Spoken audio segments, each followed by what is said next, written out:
Hello guys, welcome back to the channel. In today's video, I'm going to show you how you can get a car in Heartopia. Okay, let's get into it guys. If you are a new player in Heartopia, you can get a car for free.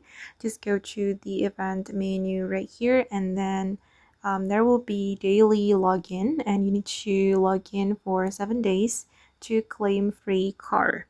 And this is my car. This is the free car I got from the daily login in Heartopia. And if you want to get more car, you can go to this NPC, Andrew. You can track him on the map. He is right here near the Suburban lake. Okay, then you're going to talk to him to unlock the vehicle store. And you can purchase the car from here.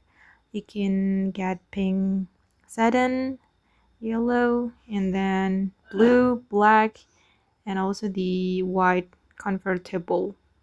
Just go to Andrew and visit his vehicle store to purchase a car.